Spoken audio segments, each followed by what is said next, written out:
Tuhan firman-Mu ajaib, kekal meski gunung menghilang. Tiada huruf yang gagal, tak terpatahkan siasat. Hidup seperti-Mu ya Allah, lebih dari emas. Aku bersaksi kitab-Mu, kitab yang suci. Mendengarkan firman-Mu, hibur hati yang luka. Terangilah langkahku kemanapun ku pergi. Biarkanlah firman-Mu berkuasa atasku. Ubahkanku, bebaskanku, ku mau menyenangkan-Mu. Salam jumpa pemirsa terkasih, saya menyambut Anda sekalian dimanapun Anda berada. Dalam episode yang terbaru, program studi harian kita Semua Kitab Suci. Episode kita hari ini adalah yang terakhir dalam studi kita tentang surat Yakobus. Surat Yakobus adalah salah satu surat gerejawi di dalam Perjanjian Baru. Ini berbicara tentang kebenaran praktis dan menunjukkan jenis iman yang sejati melalui buah-buah iman yang adalah perbuatan-perbuatan iman. Untuk memulai, izinkan saya untuk menyambut tamu kehormatan di studio, para hamba Tuhan, Dr. Fayez Fuad dan Dr. Moheb Nasif. Selamat datang para hamba Tuhan. Selamat datang. Kami juga menyambut hadirin di studio, selamat datang. Pemirsa terkasih, kita akan memulai pembelajaran sesaat lagi, tetaplah bersama kami.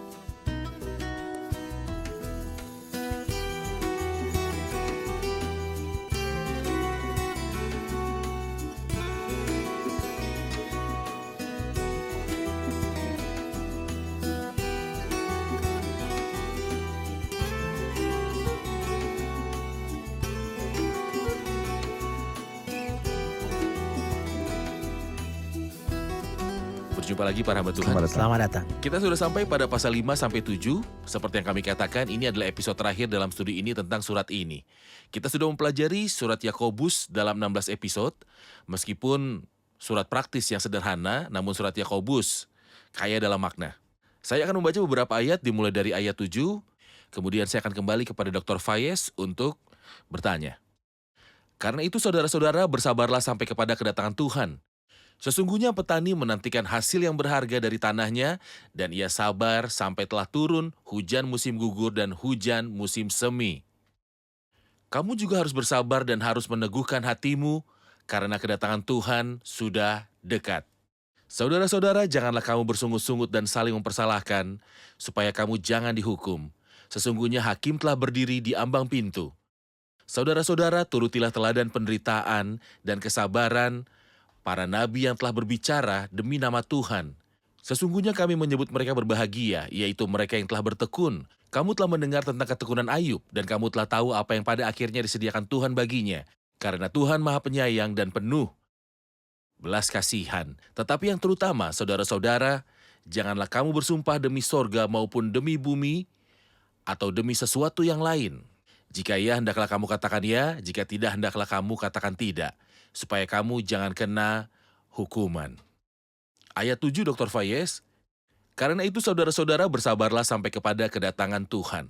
Apa yang Anda lihat dalam seruan itu? Izinkan saya di episode ini mengatakan bahwa dalam 5 ayat pertama, Rasul bicara tentang seseorang yang menindas orang-orang lain dan hidup dalam kemewahan.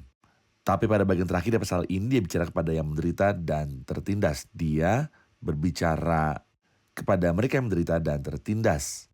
Dia memberi mereka resep untuk mengobatinya. Apa yang membantu kita untuk bersabar dan tenang saat kita menghadapi penderitaan, pencobaan, dan ketidakadilan? Dia memperkenalkan mereka dengan beberapa prinsip. Yang pertama adalah bersabar dan menantikan Tuhan.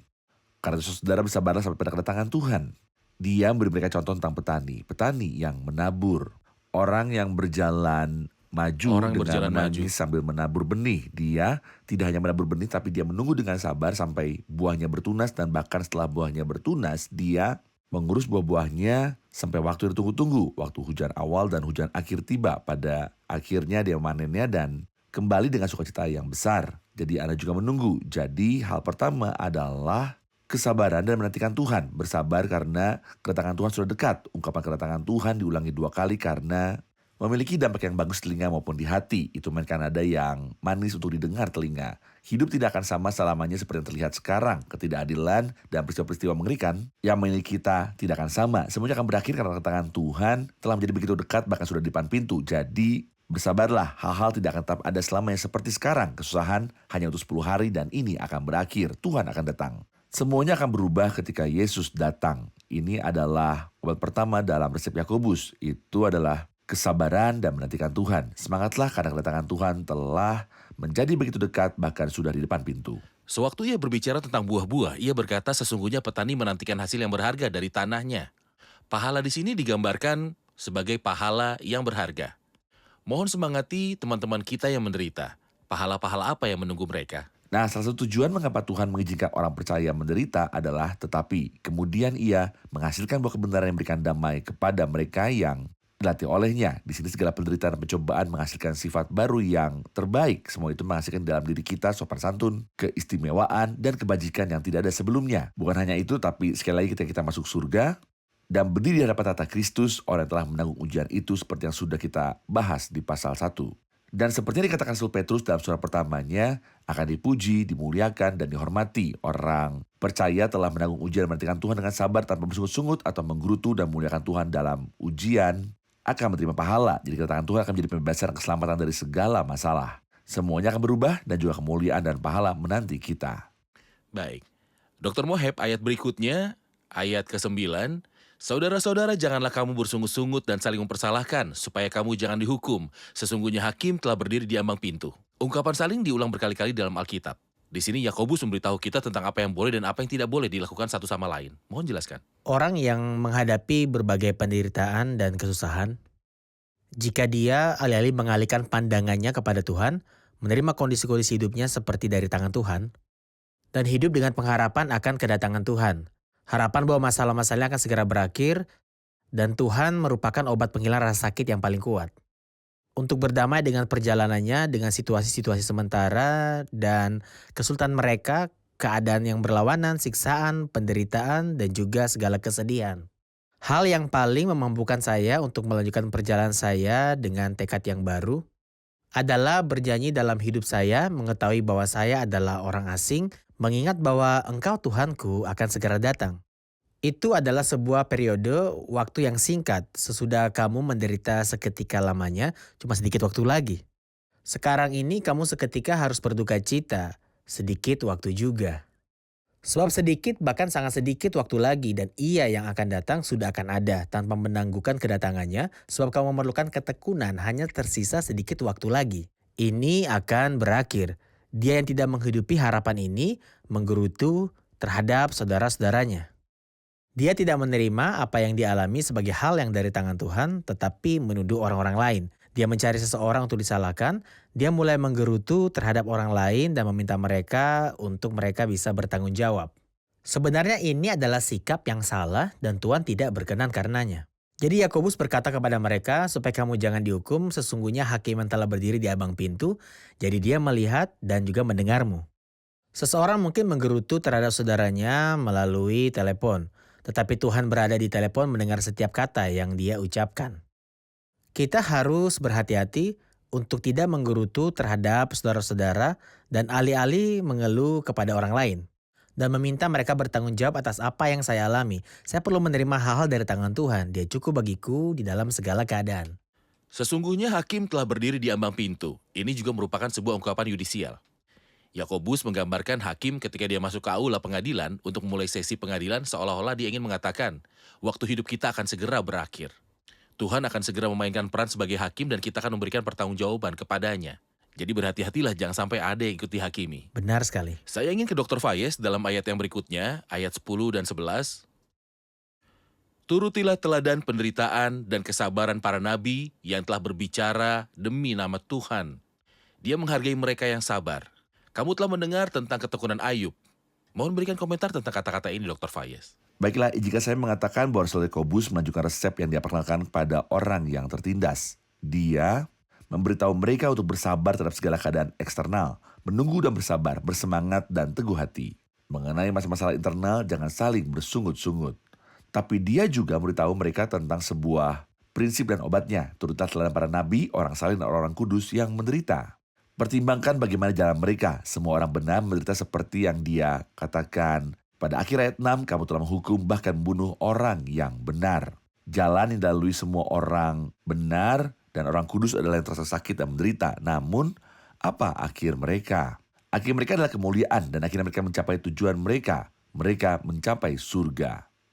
Yakobus menerangkan Yakub sebagai contoh yang menderita yang melalui ujian yang sulit dan tidak dapat diulang. Dia menghadapi seperti yang kita baca dalam pasal 1 dan pasal 2 dari kitabnya, 2 gelombang ujian, kekayaan, anak-anak, dan kesehatan yang dirampas darinya. Istrinya meninggalkannya. Teman-temannya memperlakukan dia dengan salah dan mengaitkan kepadanya apa yang tidak ada dalam dirinya. Namun Yakobus menyebutkan keturunan Ayub dan tujuan Tuhan. Kita tahu tentang apa yang Tuhan lakukan kepadanya melalui pasal 42. Tuhan memulihkan dia dan memberikan kayaannya. Hasil akhirnya luar biasa dan mulia. Jadi kamu, saudara, turutlah teladan para nabi dan bersabarlah. Seperti telah dilakukan Ayub suatu hari. Tapi resepnya bukan hanya untuk bersabar. Ini adalah bersabar dan teguhkanlah hatimu.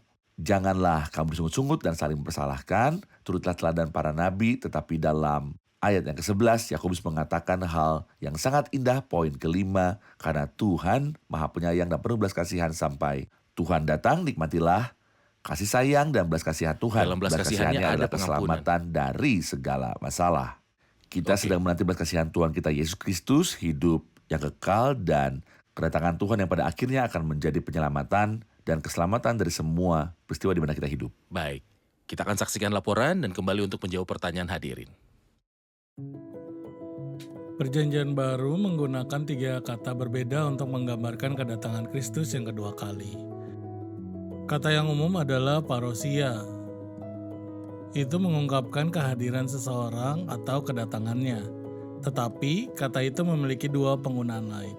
Salah satunya telah menjadi ungkapan teknis yang digunakan untuk menandakan serbuan tentara ke negara tertentu.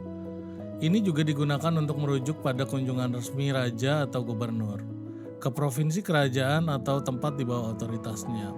Oleh karena itu, ketika kata ini digunakan mengenai Kristus, itu menandakan bahwa kedatangan Kristus yang kedua kali adalah kedatangannya yang terakhir dari surga ke bumi.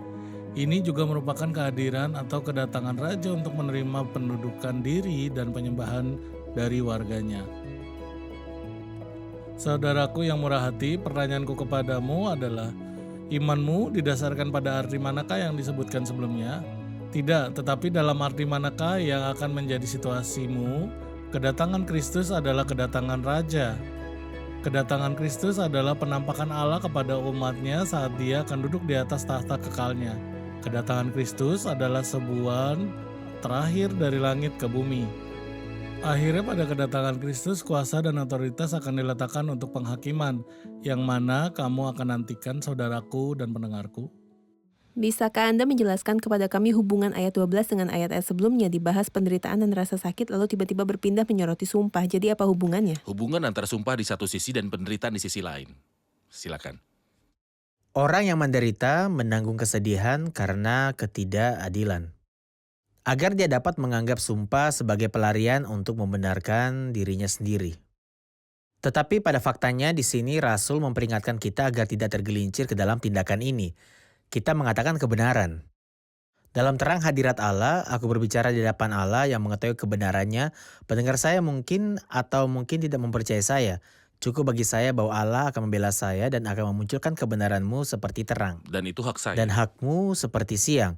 Saya tidak perlu bersumpah. Yakobus kembali ke khotbah di bukit dan terbukti bahwa dia dipengaruhi oleh khotbah itu. Dia mengutip begitu banyak hal dari khotbah itu. Di sini dia juga berkata, kamu telah mendengar pula yang difirmankan kepada nenek moyang kita, Tuhan Yesus dalam khotbah di bukit. Kamu telah mendengar pula yang difirmankan kepada nenek moyang kita, jangan bersumpah palsu, melainkan peganglah sumpahmu di depan Tuhan. Itu berarti tidak bersumpah dengan sia-sia. Tetapi aku berkata kepadamu, janganlah sekali-kali bersumpah baik demi langit, karena langit adalah tata Allah, maupun demi bumi, karena bumi adalah tumpuan kakinya. Ataupun demi Yerusalem, karena Yerusalem adalah kota raja besar, janganlah juga engkau bersumpah demi kepalamu, karena engkau tidak berkuasa memutihkan atau menghitamkan selai rambut pun. Jika ya, hendaklah kamu katakan ya, jika tidak, hendaklah kamu katakan tidak. Apa yang lebih daripada itu berasal dari si jahat. Tuhan mengajarkan umatnya prinsip-prinsip berikut, kejujuran, keterus-terangan, transparansi, dan juga berbicara dalam terang. Saya tidak perlu membuktikan keaslian kata-kataku dengan sumpah. Orang Yahudi memiliki sumpah yang mengikat dan juga tidak mengikat. Sumpah yang mengikat mencakup nama Allah secara langsung, namanya yang agung. Tetapi jika mereka bersumpah dengan apapun selain nama Allah, sumpah mereka menjadi tidak mengikat. Tentu saja hal ini tidak dapat diterima sama sekali. Mengulangi sumpah berarti kehilangan kredibilitas. Mengulangi sumpah membuat si pembicara sendiri menjadi orang yang tidak dipercaya dan kata-katanya juga menjadi sia-sia. Bahkan di komunitas di mana ada kejujuran dan kebenaran, orang-orang yang tidak percaya tidak perlu menegakkan kata-kata mereka dengan sumpah, karena tidak ada seorang pun di komunitas itu yang terbiasa berbohong atau memunculkan rahasia. Jika ini terjadi, maka dianggap sangat memalukan karena orang tersebut berbohong.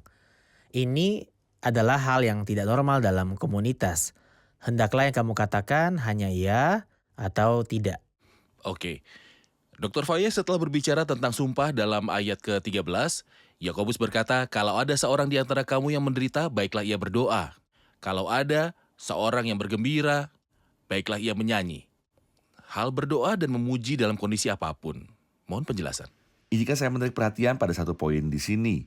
Ayat 7-20 yaitu 14 ayat ada kata Tuhan diulang sebanyak 7 kali, lipat 7 dari kata Tuhan. Sekali lagi dalam ayat 13-20 yaitu 8 ayat, kata doa disebut 7 kali.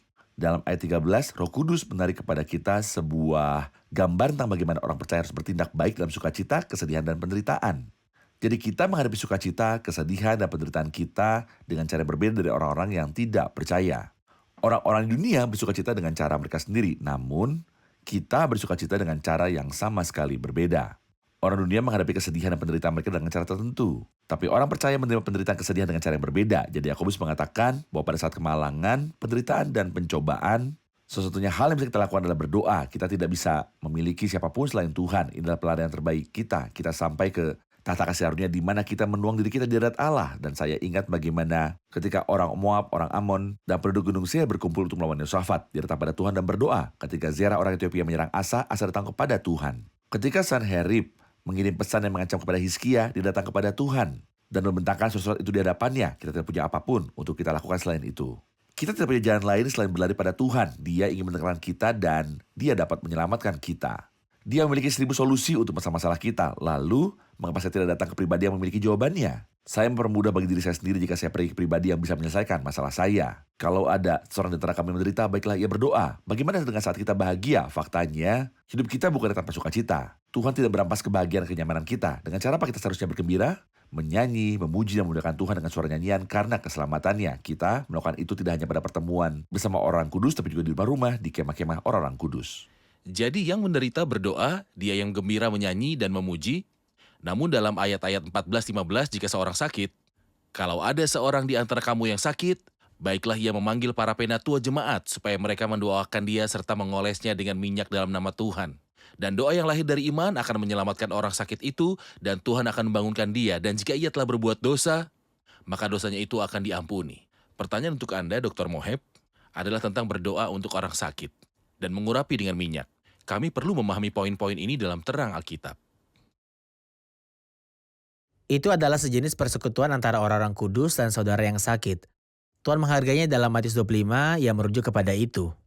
Dan mendorong kita untuk melakukan itu, ia berkata, ketika aku sakit, kamu melawat aku. Ketika aku lapar, kamu memberi aku makan. Ketika aku haus, kamu memberi aku minum. Ketika aku sakit, kamu melawat aku. Saat para penatua yang luar biasa pergi mengunjungi saudara yang sakit, ini adalah semacam pekerjaan penggembalaan dan juga penyemangat selama keadaan-keadaan yang dia lewati. Mereka berdoa bersama untuk dia. Pada saat yang sama, jika mereka memiliki pengetahuan dan juga wawasan spiritual, karena ini adalah orang-orang rohani di dalam gereja. Mereka dapat membedakan apakah penyakit ini adalah akibat dari dosa yang dilakukan oleh saudara ini dan apakah dia perlu bertobat darinya. Jadi mereka menolongnya. Ketika saudara itu berdoa dan bertobat, jika dia telah melakukan dosa, itu akan diampuni baginya. Mereka mengurapi dia dengan minyak. Apakah ini semacam perawatan atau anestesis untuk memar? Karena orang-orang ini bisa saja sakit akibat penganiayaan atau pemukulan. Hal seperti itu seperti minyak adalah untuk menghilangkan rasa sakit. Tuhan tidak keberatan dengan penggunaan sarana medis atau penggunaan metode yang baik. Dia tidak harus menanggapi dengan cara yang ajaib. Referensi pertama untuk karena akulah Tuhan penyembuhmu berkaitan dengan mara dan sepotong kayu yang dilemparkan ke dalam air. Jadi sangat mungkin bahwa Tuhan menyembuhkan air pahit dan air menjadi segar tanpa kayu. Tetapi menggunakan sesuatu yang dalam konteksnya tidak tetapi bisa diterima. Hizkia misalnya, Tuhan berkata kepadanya, sampaikanlah pesan terakhir kepada keluargamu sebab engkau akan mati tidak akan sembuh lagi saat ia berdoa. Tuhan memakai sebuah cara tertentu dan berkata, baiklah diambil sebuah kue ara dan ditaruh pada bara itu supaya ia sembuh. Tuhan akan menyembuhkan dan akan memperpanjang hidupnya 15 tahun, Benar. kamu cuma perlu pakai kue ara. Jadi minyak di sini adalah rujukan untuk Metode sebuah medis metode yang tidak medis. ditolak sama sekali oleh Tuhan. Ada juga 2 tempat dalam Alkitab yang memberitahu kita bahwa seorang yang berpergian di padang gurun biasanya membawa minyak bersamanya. Sebagai pertolongan pertama untuk keadaan apapun. Orang Misalnya, Samaria yang baik hati. Yakub juga ketika dia melarikan diri dari saudaranya dalam perjalanan ke Padan Aram, dia tidur dan bangun. Lalu dia mendirikan batu itu menjadi sebuah pilar dan Minyak. menuangkan minyak di atasnya. Dari mana dia mendapatkan minyak? Itulah perlengkapannya saat berpergian. Orang Samaria yang Benar baik sekali. hati membawa minyak dan anggur bersamanya. Jadi itu adalah kebiasaan Yahudi yang mereka pegang. Seorang berpergian di padang pasir dulu biasa membawa kotak pertolongan pertama, itu termasuk minyak. Mohon Mungkin lanjutkan. mengurapi orang sakit dengan minyak juga merupakan kebiasaan dari orang Yahudi. Tuhan memakai ini atau itu untuk menyembuhkan orang sakit. Tetapi begitu baik bahwa Yakobus memberitahu kita bahwa doa yang lahir dari iman akan menyelamatkan orang sakit itu. Bukan minyak yang akan menyembuhkan, tetapi Tuhanlah yang akan menyembuhkan karena Dia menjawab doa. Dr. Faiz, Yakobus berbicara setelah itu tentang seseorang bernama Elia, seorang pria yang berdoa dan berkata Elia adalah manusia biasa, dan ia telah bersungguh-sungguh berdoa supaya hujan jangan turun, dan hujan pun tidak turun di bumi selama 3 tahun dan 6 bulan. Lalu ia berdoa pula, dan langit menurunkan hujan, dan bumi pun mengeluarkan buahnya. Doa Elia. Rasul Yakobus memberi kita contoh tentang apa yang dapat dilakukan doa. Kita terbiasa mengatakan bahwa doa dapat melakukan semua yang dapat Allah lakukan. Doa menggerakkan tangan yang menggerakkan seluruh alam semesta. Apa yang Elia lakukan suatu hari adalah model untuk apa yang dapat dilakukan oleh doa. Tuhan bermaksud untuk menutup langit selama 3 tahun dan 6 bulan. Namun bagaimana Allah menggenapi hal yang ingin dia lakukan sejak awal melalui Nabi Elia ketika dia berdoa. Di satu sisi terletak tujuan Allah dan sisi lain terletak tanggung jawab manusia. Tanggung jawab manusia adalah berdoa. Allah dalam kasih karunia-Nya memenuhi tujuan dan kehendaknya. Namun dia melakukannya dengan menggunakan doa orang percaya. Suatu hari Elia berdoa agar surga ditutup sehingga tidak turun hujan selama 3 tahun dan 6 bulan. Dan setelah 3 tahun 6 bulan Elia berdoa lagi. Dan langit menurunkan hujan dan bumi pun mengeluarkan buahnya. Ini adalah model dan contoh tentang apa yang dapat dilakukan doa. Jika itu adalah doa yang sesuai dengan kehendak Allah. Mereka selalu mengatakan bahwa doa menggerakkan tangan yang menggerakkan alam semesta. Ya. Kita akan menerima pertanyaan terakhir dari hadirin. Ayat 19 sampai dengan 20 berkata, saudara-saudaraku, jika ada di antara kamu yang menyimpang dari kebenaran dan ada seorang yang membuat dia berbalik, ketahuilah bahwa barang siapa membuat orang berdosa berbalik dari jalan yang sesat, ia akan menyelamatkan jiwa orang itu dari maut dan menutupi banyak dosa. Kami membutuhkan penjelasan ini. Silakan dokter. Jelas bahwa dia di sini berbicara kepada saudara-saudara yang percaya. Jika ada di antara kamu yang menyimpang dari kebenaran, jadi dia tidak mengacu pada orang berdosa tetapi pada orang percaya yang menyimpang dari kebenaran. Apakah kebenaran itu adalah doktrin yang benar atau perilaku yang benar? Jika seseorang menyimpang, berjalan ke arah yang salah, maka peran para gembala dalam gereja Allah, pendeta, uskup, atau penilik jemaat yang matanya memperhatikan dan menemukan penyimpangan dari kebenaran harus membawa dia untuk kembali.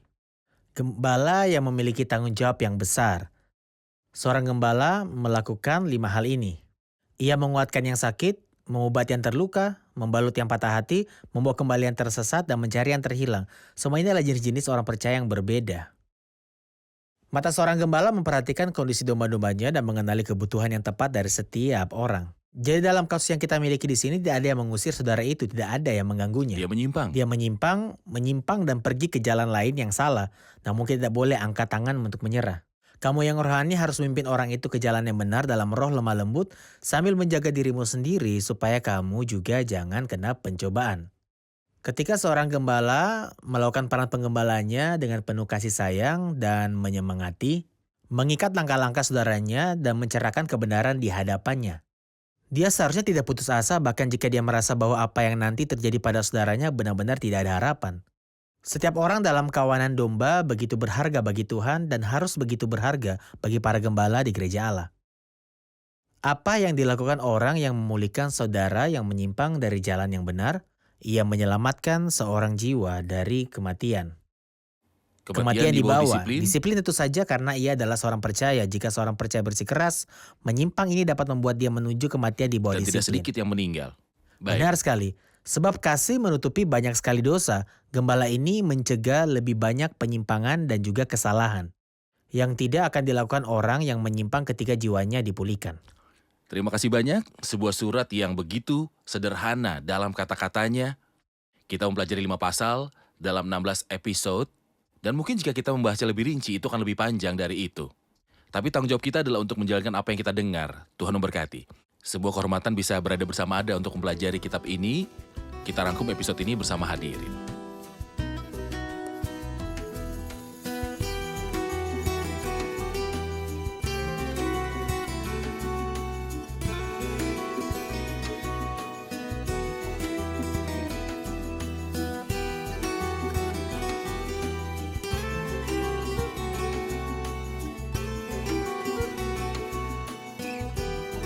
Halo semua.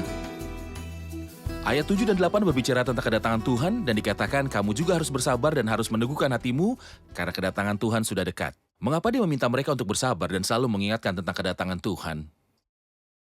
Fakta kedatangan Tuhan selalu ada di hadapan kita. Kita tahu hidup ini sementara, tentu saja ini meringankan penderitaan. Oleh karena itu penting bahwa kita hidup menghadapi penderitaan, mengingat kedatangan Tuhan yang akan segera terjadi. Ini meringankan rasa sakit kita. Yakobus menasihati tentang apa yang harus dilakukan sementara mereka menantikan Tuhan. Menyuruh mereka bersabar, meneguhkan hati mereka, mengingat ketekunan orang-orang di zaman dahulu. Sekali lagi selama kita ada di bumi, kita akan menikmati belas kasihan Allah. Baik, oke. Bagaimana menurut Sempurna. Anda? Baik. Dalam konteks yang berbicara tentang penderitaan, menanggung rasa sakit, dan juga bersumpah, mengapa mereka diperingatkan untuk dilarang bersumpah? Seringkali ketika seseorang menghadapi penganiayaan cenderung untuk menegaskan bahwa dia tidak diperlakukan secara adil dengan bersumpah. Oleh karena itu Yakobus memperingatkan mereka agar mereka tidak bersumpah. Dia mendesak mereka untuk menyerahkan diri mereka ke tangan Allah. Baik. Terima kasih semua. Terima kasih para hamba Tuhan. Tuhan Terima memberkati. kasih. Pemirsa terkasih, Yakobus menggambarkan untuk kita pada akhir suratnya, satu-satunya jalan yang harus dilalui ketika penderitaan mengelilingi kita, jalan itu adalah jalan doa. Dia yang mengalami penderitaan harus berdoa. Pemirsa terkasih, cara yang berhasil dan aktif adalah doa. Saya tahu saat saya berbicara sekarang bahwa semua hadirin dan sebagian besar pemirsa yang sedang menyaksikan kami sekarang, terutama di wilayah Arab, sedang mengalami penderitaan, kesusahan, dan rasa sakit. Mereka menghadapi penganiayaan. Dan satu-satunya jawaban bagi kita adalah doa. Ayo, kita berdoa. Jika Anda dianiaya, berdoalah. Jika Anda sakit, berdoalah. Jika Anda tertekan, datang dan berdoa. Mari kita bersatu bersama, mari kita mengetuk pintu yang sangat tinggi. Mari kita bicara kepada tangan Tuhan, emosi dan hatinya. Mari kita bersama menggerakkan tangan Allah yang menggerakkan alam semesta. Kita tidak punya senjata kecuali doa. Untuk membantu yang tertindas, kita tidak memiliki alat selain doa. Untuk membantu yang teraniaya, kita tidak punya senjata selain doa. Dalam menghadapi penderitaan, kita tidak punya senjata selain doa. Marilah kita berdoa dan nantikan Tuhan. Pemirsa terkasih, sampai jumpa di episode selanjutnya. Kiranya Tuhan besertamu.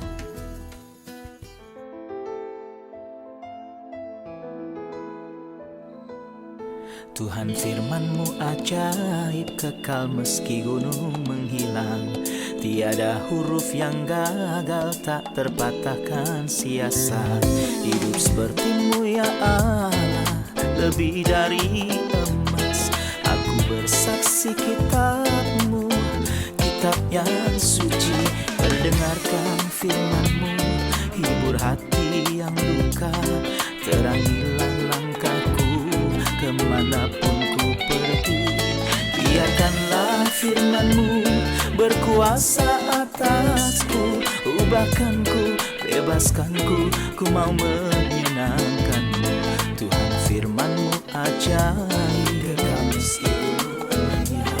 Ubah dan bebaskan aku.